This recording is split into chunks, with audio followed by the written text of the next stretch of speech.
Praise the lord.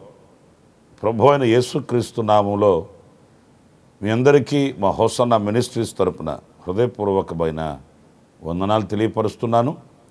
ప్రభు మిమ్మల్ని ఆశీర్వదించి దీవించునుగాక. పురుడారా, మరి చాలామంది మన పిల్లలు పరీక్షలు వ్రాస్తున్నారు, ఇంకా కొంతమంది వ్రాయబోతున్నారు. మరి దేవుడు వారికి కృపచూపుగాక, దేవుడు వారికి ఘన విజయాన్ని కలిగించునుగాక. అలాగే వేసవి తీవ్రత కూడా పెరుగుతుంది.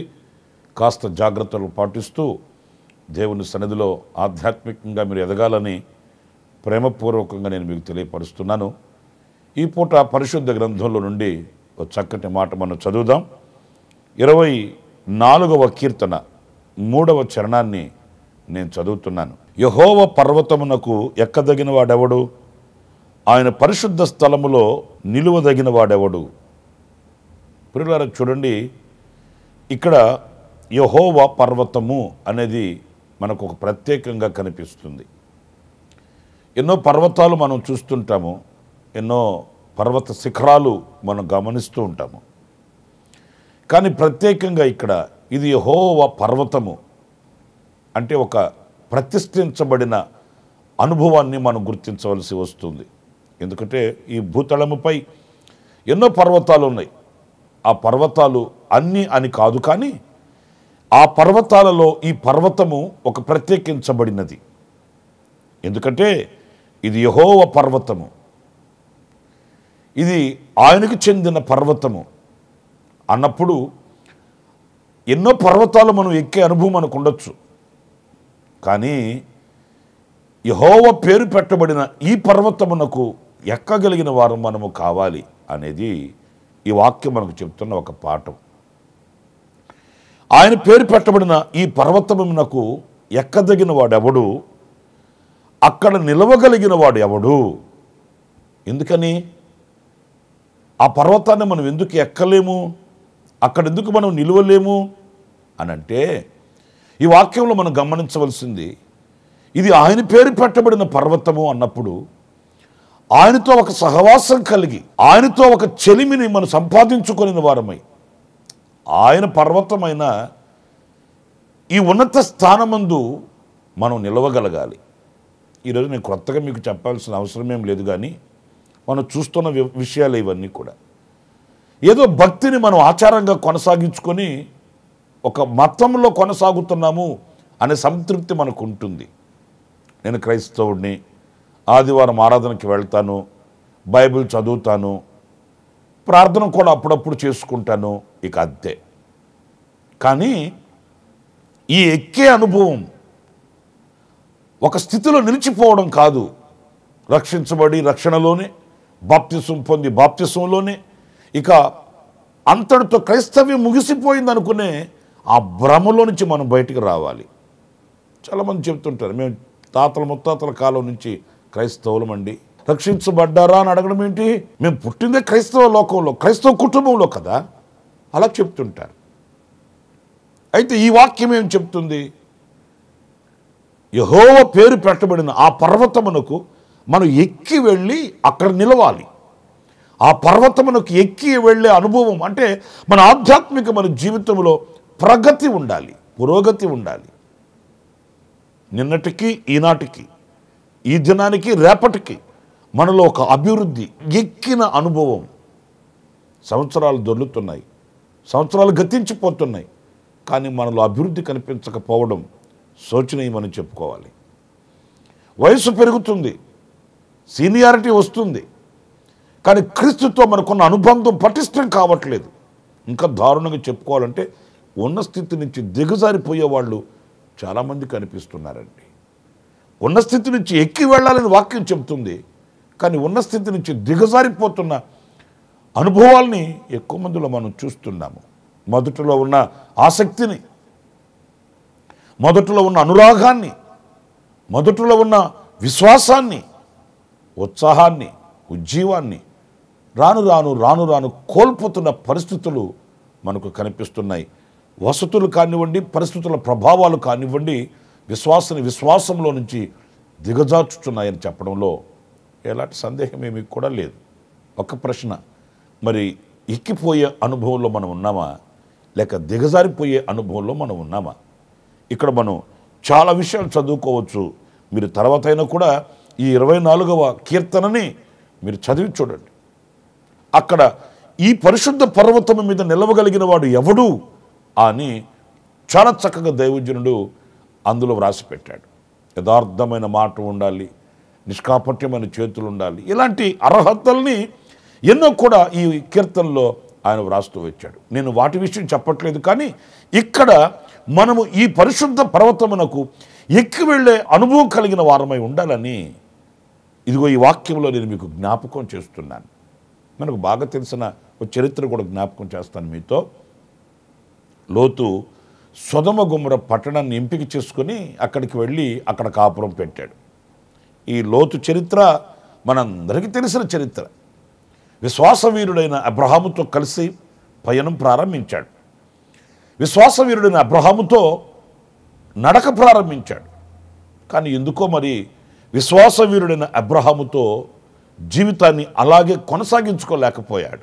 ఈ లోతు అబ్రహామును విడిచి సొదొమ గొమొర పట్టణాన్ని ఎంపిక చేసుకొని అక్కడికి వెళ్ళి కాపురం పెట్టాడు. అక్కడ పరిస్థితి ఎలాంటిదో పరిశుద్ధ గ్రంథంలో మనం స్పష్టంగా చదువుతామండి. కామ వికారయుక్తమైన ప్రవర్తన కలిగిన ప్రజలు.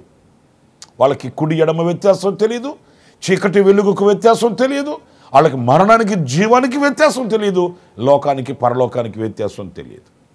వాళ్ళ ధోరణి ఏంటంటే ఈరోజు ఉన్నామా, తిన్నామా, సుఖించామా, ఆశించింది అందుకున్నామా, అనుభవించామా, ఈ దినం అయిపోయింది. ఇదిగో ఇది ఆ కామ వికారయుక్తమైన నడవడి కలిగిన ప్రజల మధ్య తన కుటుంబాన్ని నిలుపుకున్నాడు. ప్రియులారా, మనము ఏదైనా ఒక చోటు ఎంపిక చేసుకునేటప్పుడు ఆధ్యాత్మికమైన విలువలు ఇక్కడ ఎంత ఉన్నాయి అని ఆలోచించాలండి. టెక్నాలజీ ఉందా అని కాదు, లేకపోతే మనకు ఘనమైనటువంటి సదుపాయాలు ఉన్నాయా అవి కాదు చూడాల్సింది. ఇక్కడ ఎయిర్పోర్ట్ ఉందా, లేకపోతే ఇక్కడ ఇంగ్లీష్ మీడియం స్కూల్స్ ఉన్నాయా, వీటికంటే కూడా మనం గమనించవలసింది ఇక్కడ నా కుటుంబాన్ని పెడితే, ఇక్కడ నా పిల్లల్ని ఉంచితే ఆధ్యాత్మికంగా వాళ్ళు ఎదుగుతారా, దిగజారిపోతారా అనే వివేకం ఆత్మీయులకు ఉండాలండి. ఈ వివేకమే గనక లేకపోతే కుటుంబం ఎంత దారుణంగా మారిపోతుంది అనేది లోతు కుటుంబం దర్పణం పడుతుంది. మనం అవి చూడం. దేవుని మందిరం మనకు దగ్గరగా ఉందా అని కానీ, దైవ సేవకులు వచ్చు పోవచ్చు ఉండడానికి అనుకూలంగా ఉందా అని కానీ, ఇక్కడ పరిశుద్ధుల సహవాసం ఉందా అని కానీ ఇవి చూడం. మనం ఘనమైన ఈ లోక సంబంధంగా ఘనమైన వాటిని చూస్తాం. లోతు కూడా అదే చూసుకున్నాడు. ఓ చాలా సుందరంగా ఉంది, వనములాగుంది, తోటలాగుంది, కంటికి చూడడానికి రమ్యంగా ఉంది అని వెళ్ళాడు. ఆ ప్రాంతపు ప్రజలు ఎలాంటి వాళ్ళని కొంచెం కూడా వివేచించలేకపోయాడు. ఒకరోజు వచ్చింది, దేవుడు అన్నాడు, అగ్ని గంధకాలతో కాల్చివేస్తాని పట్టణాన్ని అన్నాడు. ఇంకా ఎంత ఘాతకానికి ఆ పట్టణం దిగజారి ఉన్నది అనేది మనం ఆలోచించాలండి. అగ్ని గంధకాలతో కాల్చివేస్తాను అన్నాడు. ప్రియులారా, దేవదూతలు వచ్చారు, లోతు కుటుంబం చేతిని పట్టుకొని బయటికి గజ ఈడ్చుకుని బయటకు వచ్చారండి. నిజంగా ఆ దేవునికి ఎంత కృతజ్ఞత కలిగి ఉండాలనో. ఎందుకంటే అంత దౌర్బల్యమైన నడవడి కలిగిన ప్రజల మధ్యలో నివసించుచున్న లోతు మీద అంత ప్రేమను కనుపరిచాడంటే ఆయన నిజంగా దేవునికి ఎంత కృతజ్ఞత కలిగి బ్రతకవలనో. కానీ బాధాకరమైన విషయం, లోతు కుటుంబాన్ని చేతులు పట్టుకొని బయటకు లాక్కొని వచ్చారు. లోతుతో చెప్పిన మాట ఆదికాండం 19వ అధ్యాయం 17వ వాక్యాన్ని నేను చదువుతున్నానండి. ఆ దూతలు వారిని వెలుపలికి తీసుకొని వచ్చిన తరువాత ఆయన, నీ ప్రాణమును దక్కించుకున్నట్లు పారిపోము, నీ వెనుక చూడకము, ఈ మైదానములో ఎక్కడనూ నిలువక నీవు నశించిపోకుండా ఆ పర్వతమునకు పారిపోమ్మని చెప్పగా. ఎంత శ్రేష్టమైన మాట చూడండి. నీవు నీ ప్రాణమును దక్కించుకొనినట్లు నీవు ఈ మైదానంలో నశించిపోకుండా ఉండేటట్లు. నేను అంటాను, ఎన్ని పర్వతాలు లేవేంటి, కానీ నీకు ఎక్కడికి వెళ్ళినా క్షేమం ఉండదు. ఒకవేళ ఆ పర్వతం, ఈ పర్వతం, ఇది, ఆ చోటు, ఈ చాటు నాకు క్షేమము అని నువ్వు అనుకోవచ్చు, కానీ ఎక్కడ నీకు క్షేమం లేదు. ఎంత స్పష్టంగా దేవదూత చెప్పారో చూడండి. ఆ పర్వతమునకు పారిపోము, ఎందుకంటే ఆ పర్వతంలో, ఆ పర్వతము మీద నీకు సురక్షితమైన జీవితం కలుగుతుంది. ఏ ఆటుపోటులైనా ఆ పర్వతం ఆపగలుగుతుంది. ఎలాంటి ఉపద్రవాలనైనా ఆ పర్వతం ఆపుతుంది, నీకు క్షేమాన్ని ప్రసాదిస్తుంది. కానీ లోతు అన్నాడు, అలాగున కాదు. ఇదేనండి అవివేకం అంటే. అజ్ఞానం అంటే ఇదే, అహంకారం అంటే ఇదే. సాక్షాత్తు దేవదూతలే దిగివచ్చి వాళ్ళ చేతులు పట్టుకొని బయటకు తీసుకొని వచ్చి నీవు ఆ పర్వతమునకు పారిపోమని చెప్తుంటే ఈయన దేవదూతలతో చెప్తున్నాడు, అలాగున కాదు, నేను అంత దూరం వెళ్ళలేను. నా ప్రియమైన సహోదరులారా, అందుకే వాక్యంలో రాయబడి ఉంది, ఈ పర్వతం ఎక్కగలిగిన వాడెవడు, ఈ పర్వతం మీద నిలవగలిగిన వాడెవడు. నిలవగలిగితే, ఎక్కగలిగితే అక్కడ మనం సురక్షితంగా ఉండగలుగుతాము. చాలా కుటుంబాల్లో ఉన్న ఆక్రందన ఇదేనండి. మా కుటుంబం కల్లలమైపోతుంది, అలజడి పాలైపోతుంది, మొక్క చక్కలైపోతుంది, సమాధానం ఉండట్లేదు, శాంతి ఉండట్లేదు, ధనం ఉంటుంది, బలం ఉంటుంది, జనం ఉంటున్నారు, కానీ నెమ్మది ఉండట్లేదు. ఎందుకు ఉండట్లేదు? ఎక్కవలసిన ఆ పర్వతాన్ని ఎక్కకపోతే, ఉండవలసిన ఆ పర్వతం మీద నిలవకపోతే కలిగే అనర్థాలండి. చాలా కుటుంబాలకు ప్రార్థన చేయడానికి వెళుతుంటాం కదా, వాళ్ళు చెప్తుంటారు, అయ్యా నెలకి లక్షల రూపాయలు సంపాదిస్తాము, కానీ ఆ లక్షల రూపాయల్లో మాకు సమాధానం ఉండట్లేదు, నెమ్మది ఉండట్లేదు, ఒకరికొకరికి హృదయాలు కలవట్లేదు, మనసు కలవట్లేదు, చికాకు, గొడవలు, పిల్లల మధ్య అలజడి, భార్య భర్తల మధ్య అసమాధానం.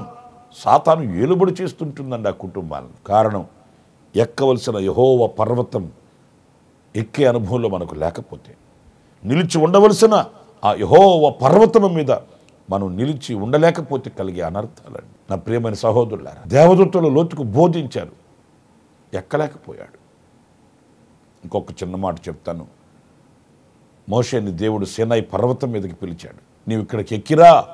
మీ అందరికీ బాగా తెలిసిన చరిత్ర. మోషేని దేవుడు ఆ పర్వతం మీదకి పిలిచినప్పుడు చూడండి, నిర్గమకాండ 3వ అధ్యాయం 1వ వాక్యం దగ్గర నుంచి నేను చదువుతున్నాను. మోషే మిద్యాను యాజకుడైన ఇత్రో అను తన మామ మందను మేపుచు ఆ మందను అరణ్యము అవతలకు తోలుకొని దేవుని పర్వతమైన హోరేబుకు వచ్చెను.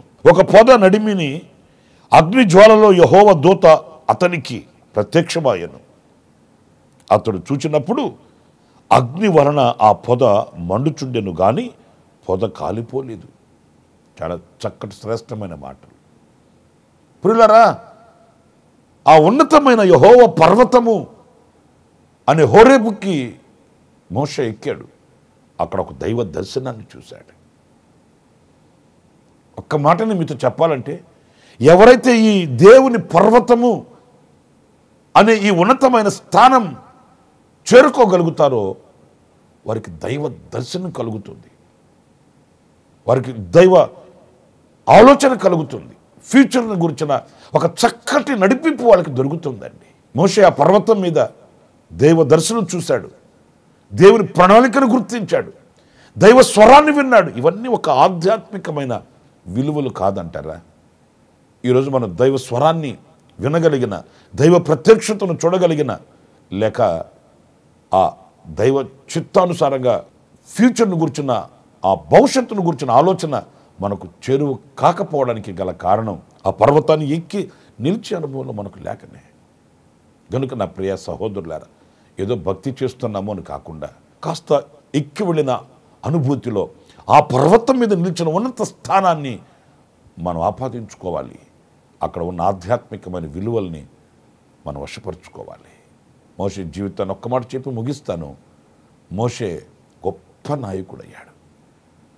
ఒకవేళ మోషే కూడా తలంచి ఉండడు అంత నాయకుడిని అవుతానని. ఎందుకంటే ఒక్కనిని విడిపించడానికి హంతకుడయ్యాడు మోషే, ఒక్కనిని విడిపించడానికి. కానీ దేవుని ప్రణాళిక చూడు, లక్షల మందిని విడిపించే నాయకునిగా చేశాడు. ఈయన ఆశలు ఒక్కరిని విడిపించాలని, హెబ్రీయుని. కానీ దేవుని ప్రణాళిక ఒక్కరిని విడిపించేవాడు కాదురా బాబు, నువ్వు లక్షల మందిని విడిపించేవాడివి కావాలి. ఆ పర్వతపు అనుభవాలు అంత గొప్ప ఆశీర్వాదాన్ని కలిగిస్తాయి. అలాంటి కృప దేవుడు మనందరికీ అనుగ్రహించుగాక. తలలు వంచండి, చిన్న ప్రార్థన చేస్తాను. కృప సత్య సంపూర్ణుడ, జీవాధిపతి అయిన ప్రభువా మీకు వందనాలు. నాయనా, ఈ పర్వతపు అనుభవాన్ని ఎక్కగలిగిన, నిలువగలిగిన స్థితిని మాకు ఒక్కొక్కరికి మీరు అనుగ్రహించండి. మాకు శక్తి చాలదు, మీ శక్తి కావాలి నాయనా. మా మనసును కుదుటపరిచి స్థిరపరిచి, మా అడుగుడు నాయన మీరు స్థిరపరిచి, ఆ పర్వతాన్ని ఎక్కే ఆ ఆధ్యాత్మికమైన విలువలను మీరు మాకు అనుగ్రహించి నడిపించమని, ఆ పర్వతం మీద ఉన్న ఆధ్యాత్మికమైన విలువలు సంతరించుకొని నీ కొరకై సాక్షిగా బ్రతుకుటకు కృప చూపించమని ఆశ్చర్యకరమైన మీ కౌగిలికి నన్ను మమ్మల్ని అప్పగించుకుంటూ యేసు నామములో ప్రార్థించి వేడుకొనుచున్నాను తండ్రి.